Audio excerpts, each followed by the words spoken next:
having a hard time holding this in. Yeah, let's get to it. I have to. Because you texted me about it at like fucking 9 this morning. You said you had the craziest fucking story of all time last night. Something that I've challenged gotta your know hold it. on reality, which I think for a guy like you that's kind of into psychedelic, that's a pretty interesting thing to say. And you were on mushrooms, right, to start this story? Okay, so let's just start. But Sure. not like my normal. Not a heroic dose, yeah. Yeah, 1.5 to 2 grams. That's a normal Yeah, you weren't being a go hero. out. That's a normal go out in Yeah. public kind of situation. And I want to tell you something else. And so I'm going to try to keep this together because I want to tell you the emotion that came out with this last night was like, okay. So, and 1.5 to 2 grams is not like, I'm not on a different planet. Mm-hmm. And I'm also a very practical dude. I'm not a guy who believes in a lot of, the spirit world or like, that's not where I'm based. I had kids young. I've got 2 feet on the fucking ground. I'm a based in reality dude. All right. So last night, I'm in my bed and I'm just sitting there. Hotel. Okay. And I've just, for whatever reason, what I've been doing with my mushrooms lately, especially at that dose, is I go in now and I do them by myself in my room with the intent to better myself. Because I really feel like mushrooms can do that. So much about from psychedelics for me is setting intent, right? So the intent of going in is always to somehow better myself. So I'm sitting there and I just couldn't shake this really dark feeling. So I said to myself out loud, I go, hey, if there's something in me, following me, around me, I don't want you anymore. I don't need you anymore. And I could feel myself getting angry. Mm-hmm. And I was like, I don't need you anymore. And I could feel okay. When I tell you I had this argument with myself, I'm not going to lie. Something came out of me last night. Emotionally or physically? Dude, fucking, okay. There were noises coming out of my mouth deep guttural that I can't make. I have kind of a high pitched. There was a point in time last night where I was screaming it. Get the fuck! I could feel something trying to purge out of my body. My whole existence was shaking, dude. My jaw. I looked in the mirror at one point. You know that thing you see in the fucking movies where your face kind of Yeah. like a circus mirror. Well, it's like Neo when he touches the mirror and it fucking starts distorting. Yeah, in the first Matrix movie. It's really fun. When I tell you I could see, I was doing, I could feel it. It's impossible for me to explain this. Mm-hmm.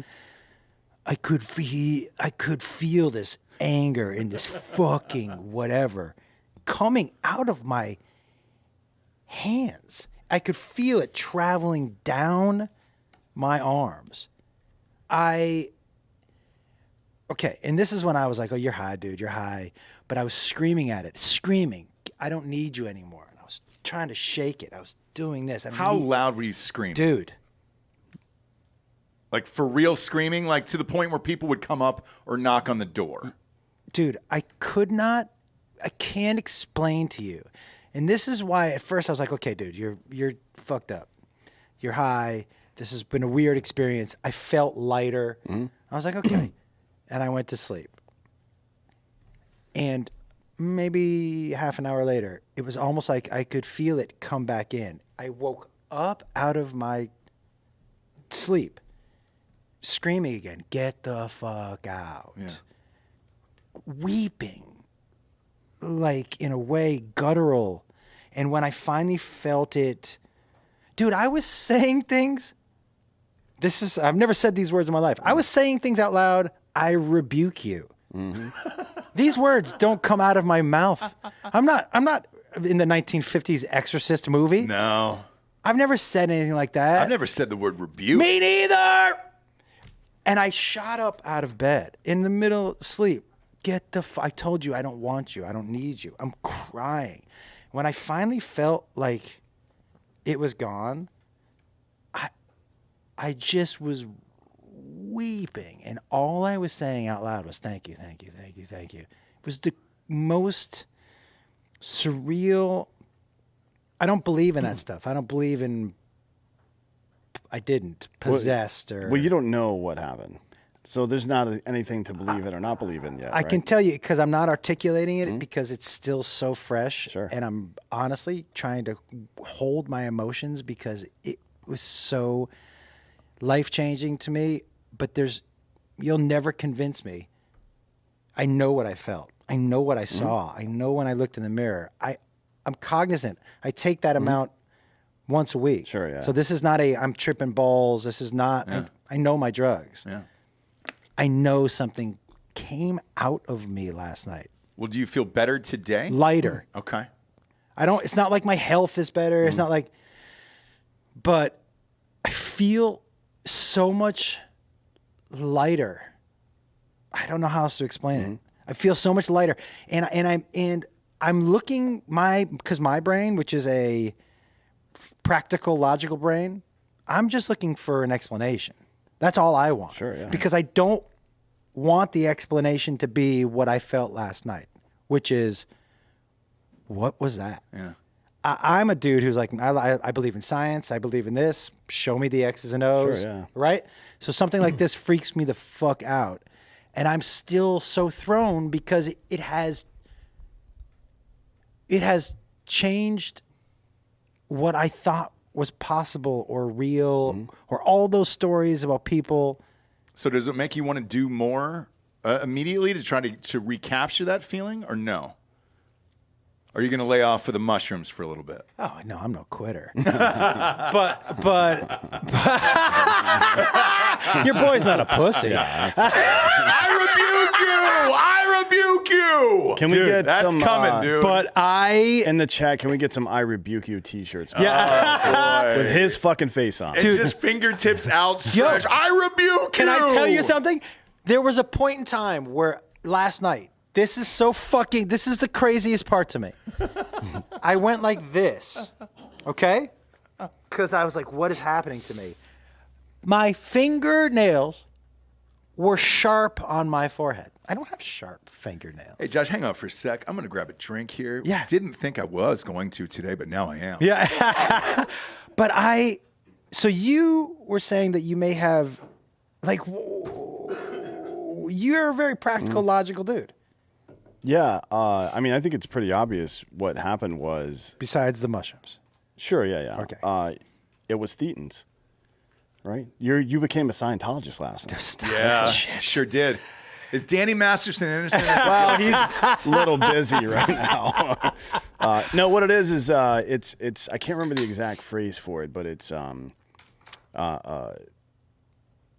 suppressed grief of some sort, whether it's guilt or stress or anger or something like that. It becomes personified. It's why therapists will have you recount something, exposure therapy. They'll have you, it's cognitive behavioral therapy. They'll have you talk about all the stuff you did and then write it down and then ball the piece of paper up and throw it into the garbage, right? It's catharsis. That's the principle.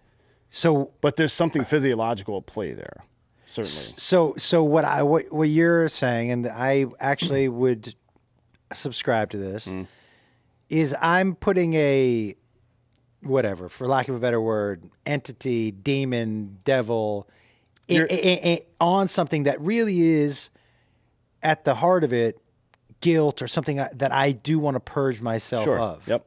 It's personification. Yeah, that's what it is. But, that relief you felt is temporary unless you discover what it was you were personifying.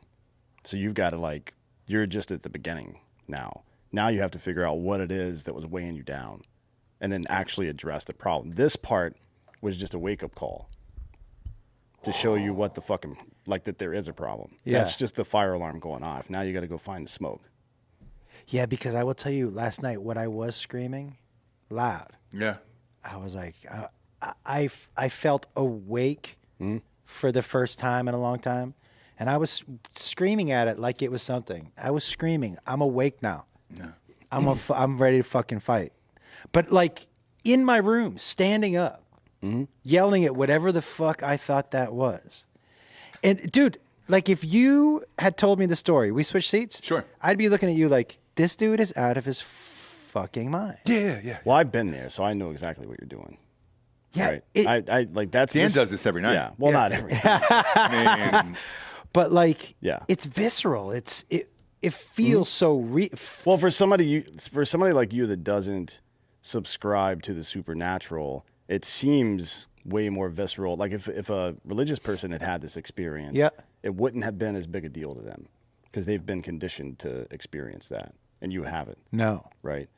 But the reality is that irreligious people that aren't religious, and people from every religion have this exact same experience, and the people inside of religions will ascribe it to their god or whatever the fuck. But in reality, it is something that happens to us psychologically and physiologically. Can I ask you this then? Do you think, because there is a 100% chance that the noises that were coming out of my mouth have never come out before. Do you feel like that was just the guttural, the depths of which it was coming up from, that I was just experiencing an emotion or an energy that I had just never been exposed to before?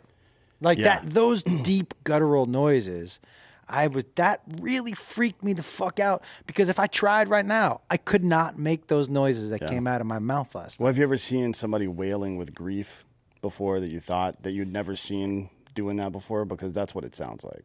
Yeah. Like somebody who just lost their kid or something, the noises they make, it's not pleasant. I've heard it quite a bit.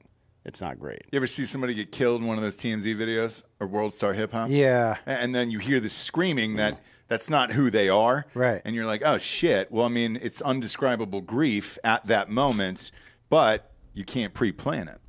So Yeah. it's not pre-planned, and you weren't ready for it, and then it happened, and then all of a sudden, whatever was inside of you came out. I made a video last night that I haven't watched yet. On your phone? Of yourself doing it? No, afterwards. Just to be like, because honestly, this is where my mind was going.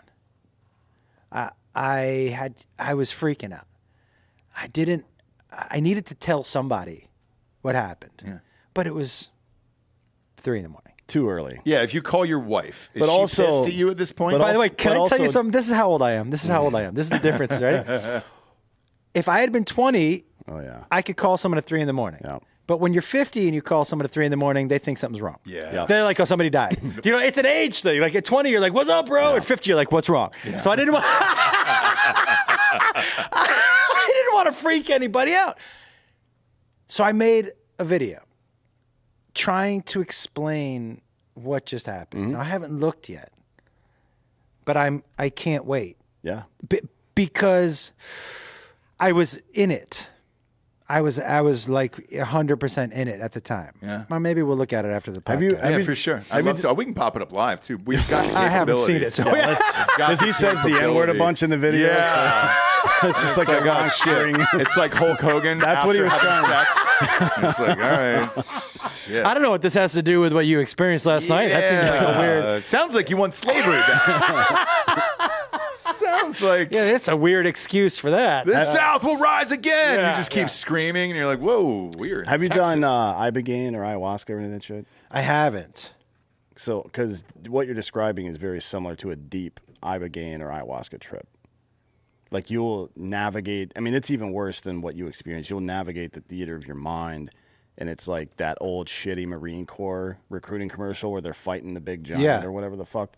But it's an effigy for the issue that you're dealing with. You know what I mean? That I will say, this is way more logical. It makes way more sense because I am a dude who has always just pushed things down. So to feel that stuff really being done, like it felt like it came from the bottom of my fucking soul. Maybe it's just like your gaslight coming on in your car, but the reverse, right? Like instead of being empty, you're full. You need to Yeah, it's a maintenance check. unload on somebody. That it was like the amount of just guttural crying that I did last night, and I can't remember the last time. Sure. It's a tea kettle whistling, right? Yeah. But is there something in your life right now that you're angry or stressed about, like one particular thing that's making you boil? Aside from slavery not being a thing anymore. Exactly. Because we're not getting that back. Yeah, we're not. It's not, unfortunately. Sorry, Josh. I love how you guys just assigned that to me. Yeah, look, we didn't say it. Sounds like it was a lot of you, my friend. You know, we go back to your hotel room, all the eye holes are cut out of the pillowcases, and it's like, hey, Josh, something you want to tell us? Or? No, because honestly, and this is, now that you're saying this and the wheels are turning, this is actually a point in my life. I've never felt professionally or personally better in my entire life. I've also never been more open in general. And I think maybe that could be why it's almost like I'm allowing it to come up now. Yeah. Because I like right now in my life, man, I'm in such a, do you know what I decided actually because of mushrooms a couple months ago, maybe. Okay. I've always looked at my stand-up as a puzzle, right? And so I'm not scared to try things because I don't look at things on stage as success and failure. I look at it as, if I was doing a puzzle and a piece didn't fit, that's not a failure. I'm just going to try it, find another piece. Yeah. And that's how I've always looked at comedy, which has kept me pretty fearless. Mushrooms one night was like, hey, take that same idea and put it towards your life. And since I've done that, and so I've stopped looking at things as success and failure, and I just need to find a different piece to the puzzle. Yo, my life is like, the roller coaster, because I'm not assigning value to every little fucking thing. Well, why in my would life. you, right? I mean, it's never as good or as bad as it seems. And it's life. Yeah. Life is part of this and this. That's what I tell people. But don't assign it. Like, you can't control the outcome of things. You can only control your attitude and effort. Yeah, and I'll be honest with you, man. I think you're doing some of the best work of your life right now. I was watching your show, Family Tussle. Yeah. And I'm a huge fan. Thanks, dude. And, dude, I ended up gunning through all of those like it was a fucking Netflix series. And I was like, holy shit.